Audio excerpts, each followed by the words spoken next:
서비스 얘기하면서 제가 소셜 네트워크 서비스의 서비스는 결코 중국집의 군만두가 아니다라는 말씀을 드렸습니다. 근데 최근에 이 4차 산업혁명 이야기를 많이 하면서도 다시 서비스라는 말이 또 여기에 등장합니다. 4차 산업혁명은 뭐고 왜 서비스가 붙었을까?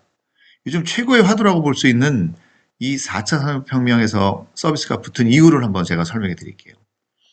보통 1차의 산업혁명은 증기기관이라는 게 발명이 되죠. 우리가 알고 있는 1800년대의 증기기관의 1차 산업혁명, 그 다음에 1900년대에 2차의 전기에 의한 2차 산업혁명, 그리고 3차의 전기와 컴퓨터, 쉽게 말해서 IT가 접목된 3차 산업혁명, 그리고 지금 이제 현재는 4차 산업혁명이 이루어진다고 생각하고 있습니다. 자, 처음에 그 1차 산업혁명이 일어났을 때 기기가 그 증기로 움직이는 그 처음에 만들어졌던 게 그 직기예요, 직기. 원단을 짜는 룸이라고 하죠. LOM, 룸이라고 하는 그 직기가 1784년에 이제 영국에서 설치가 되었고요.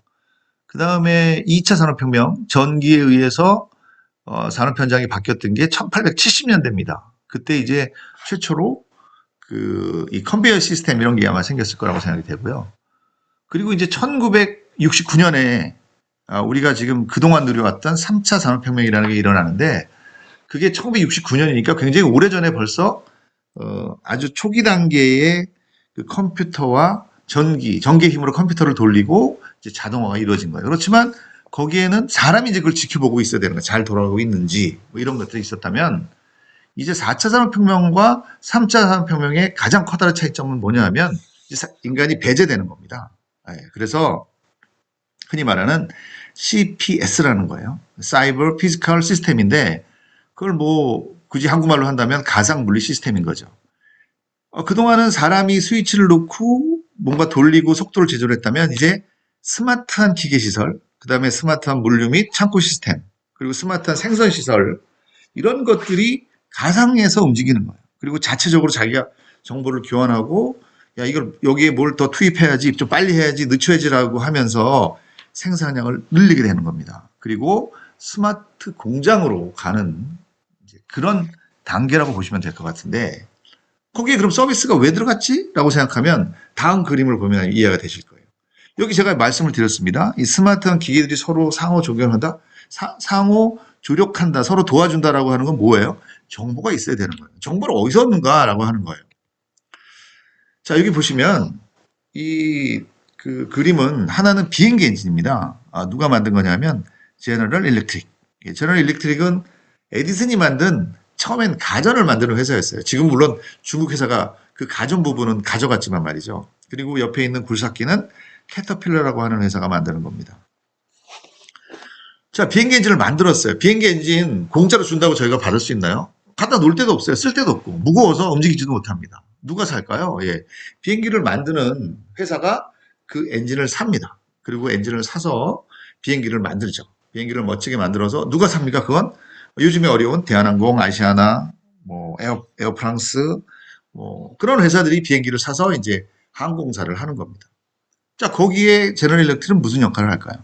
자, 여기 그려져 있는 이 엔진에서 정보를 뽑아내는 거예요. 비행기가 슉슉 날아다니면 거기 뭐 GPS를 달면 이 비행기가 얼마큼을 날았겠구나. 지금 어딜 가고 있구나. 그러면 어떤 문제가 있나요?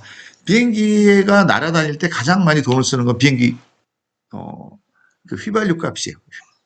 휘발유, 예, 비행기 그 유류 값인데 똑같이 비행기가 날아가지만 예를 들어서 바람을 뚫고 간다, 아니면 바람을 뒤에서 밀고 간다라고 생각하면 그 비행기 연료 값이 굉장히 많이 세이브가 되고 아니면 더 들기도 하는 거예요. 그런 정보들을 이 제너럴 일렉트릭에서 다 갖고 있습니다.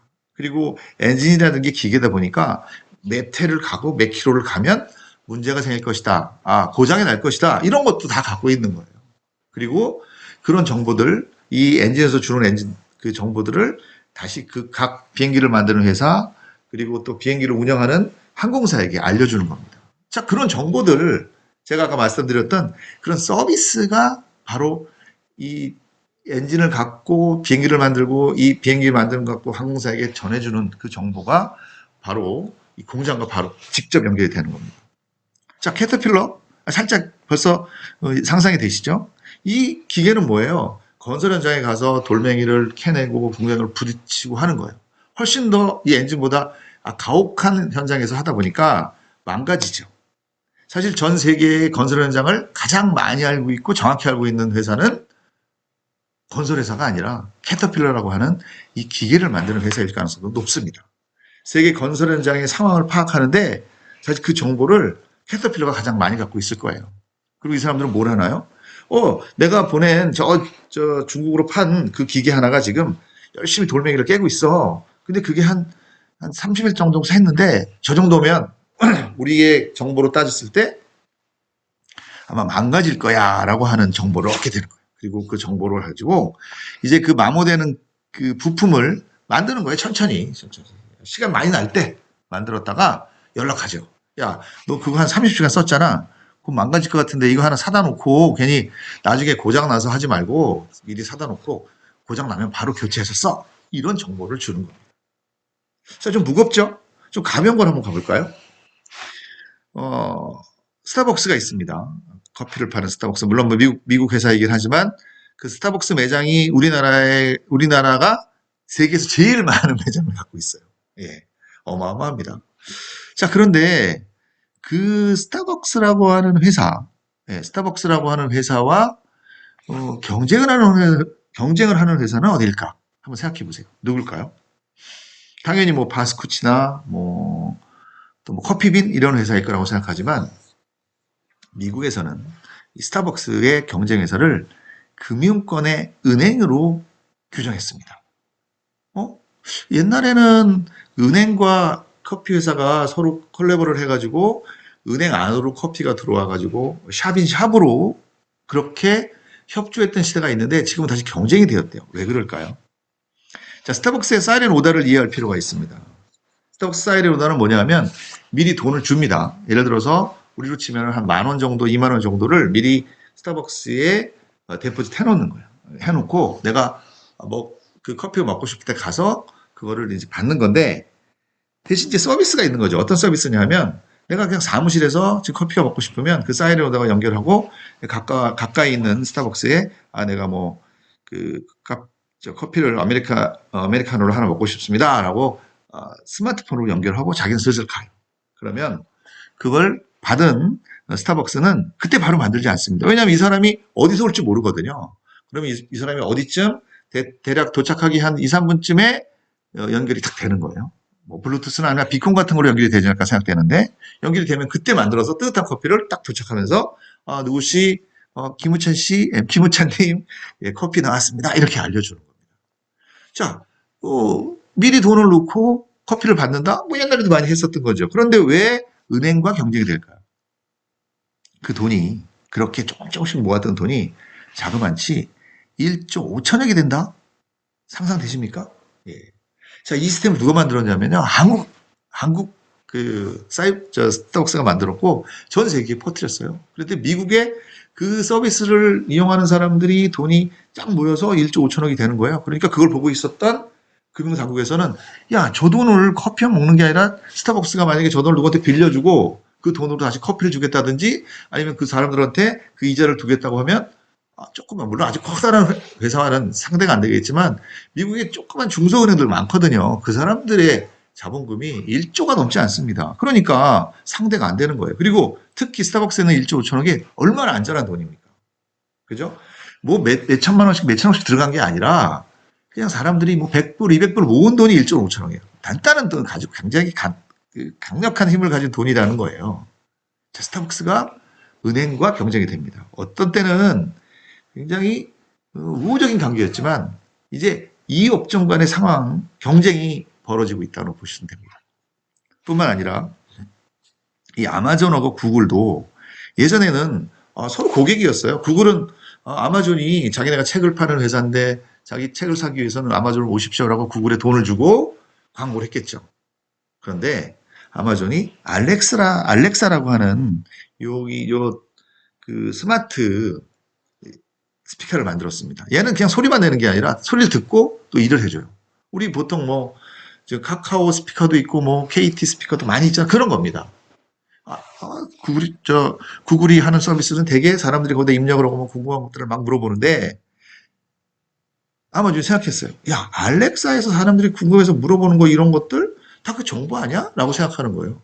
자, 그러면서 아마존은 뭘 했냐면 그 사람들이 이 알렉사를 쓰면서 많은 사람들이 얘기하는 것들의 정보를 모을 수 있는 서버를 만든 겁니다. 어마어마한 서버를 만들어서 거기다가 막 집어넣는 거예요. 그리고 그거를 분석하면 구글과 다를 게 없죠. 그러니까 아마존은 물건을 파는 회사가 아니라 그 물건을 사기 위해서 사람들이 많은 궁금증에 들어간 많은 단어들을 모아놓고 분석해서 그 분석된 내용들을 다시 소비자에게 팔 수 있는 겁니다. 그리고 자기가 쓰고 있는 비즈니스에 이용할 수 있는 거죠. 그러니까 이제 구글과 아마존은 굉장히 좋은 고객과 소비자의 관계가 아니라 이제 경쟁 상대로 바뀌는 그런 일이 벌어진 겁니다. 뭐 때문에? 서비스 때문에 그렇다는 거죠. 자, 재미있는 그 자료 하나를 더 보여드릴게요. 자, 고복수 씨가 있습니다. 타양살이 몇 해던가 그 노래를 불렀던 고복수 씨가 처음에 계약할 때 2,000원을 받으셨대요. 그때 초등학교 교사 월급이 40원이었고요. 그 2,000원은 대략 한 50배 정도가 되었다고 합니다. 그런데 지금 전 세계 인기를 끌고 있는 우리 BTS는 무형 자그마치 70억 원이에요. 그리고 현재 교사 월급 초봉이 한 300만 원이라고 본다면 자그마치 230배의 어마어마한 돈을 벌고 있어요. 그리고 고복수 씨는 그 당시에 돈을 번다는 게 판 팔고 가끔씩 하는 공연이었을 거예요.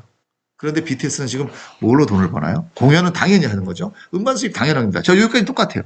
영화를 찍고 게임을 하고 광고하며 매년 자그마치 600억 원의 수익을 내고 있습니다. 자, 여기에 왜 제가 고복수 씨와 BTS를 섞어놨냐라고 하면 이런 거예요. 고복수 씨가 암만 노래를 잘해도 미국까지 어떻게 보낼 겁니까? 고복수 씨의 노래를 미국까지 만들어서 어떻게 알릴 거예요? 하지만 지금은 어떻습니까? 예, 올리면 유튜브에 올리거나 아니면 페이스북에 올리고 본인들이 쓸 수 있는 트위터에 자신들의 모습을 쫙 올리고 인스타그램에 올리면서 그 내용이 전 세계에 확 퍼지면서 지금 웬만한 중소기업보다 훨씬 많은 돈을 BTS가 만들 수 있는 거예요. 그리고 알았다고 하더라도 그 사람들이 그 BTS 노래를 들으려고 하는 사람들이 듣고 싶어도 그 물건을 보내고 할 필요가 없는 거죠. 뭘로 갑니까? 다 디지털로 되어 있으니까 그 컨텐츠가 정말 빠른 속도로 확산되는 힘을 갖게 되는 겁니다. 바로 이게 디지털의 힘이고 제가 첫 시간에 말했던 디지털의 힘이고 두 번째 말했던 SNS의 힘으로 BTS가 세계 최고의 가수가 되는 겁니다. 더 가깝게 한번 생각해 볼게요. 우리 주위에 있는 GS25라고 하는 편의점이 있고요. 스낵24 들어보셨어요? 이렇게 회사에다가 조그맣게 스낵바를 만들어 놓고 서비스하는 회사입니다. 자, 그런데 이렇게 조그맣게 안 하고 만약 우리 공장 아니면 우리 사무실 어디쯤에 이렇게 커다란 매장을 만들어. 이거 얼핏 보면 뭐 편의점과 똑같아요. 다를 게 없습니다. 자, 이 서비스를 만든 사람은 누구냐면 중앙대학교 창업동아리가 만드는 거예요. 자, 이 친구들이 생각했던 건 그거예요. 야, 우리가 보통 그 편의점에 가서 물건을 사고 막 이렇게 하는 거, 자, 그걸 그냥 갖고 들어오면 어떨까? 어디로? 우리 사무실로. 그러면, 야, 그럼 거기다 편의점을 차려? 편의점을 차리는 게 아니라, 거기에 들어가는 이런 진열장이나 냉장고 이런 거 우리가 서비스하고, 거기에 물건을 넣는 거야. 이렇게 얘기한 거예요. 생각을 바꿨다는 겁니다. 이런 서비스인 거예요. 그러니까 제가 시니어 여러분에게 말씀드릴 것들은 굉장히 복잡한 것, 고도의 기술, 이런 거 말고, 이런 아이디어로도 사업을 할 수 있고 무언가 이 사회에 공헌할 수 있다는 얘기를 제가 드리려고 하는 겁니다. 자, 이 스낵24는 그럼 일단 스낵만 팔까요? 봤더니요. 오전에는 아침 일찍 오는 사람들 식사를, 또 저녁에는 야근을 하는 사람들 위해서 저녁 식사를, 뭐 생일날이면 생일 케이크를 점점 사업을 확대해 나가고 있습니다. 자, 오늘은 4차 산업혁명과 서비스. 그게 우리가 무엇과 관계 있어? 라고 생각할지 모르지만 서비스는 이렇게 힘을 크게 내고 있습니다. 소셜 네트워크 서비스의 서비스 또한 그렇죠.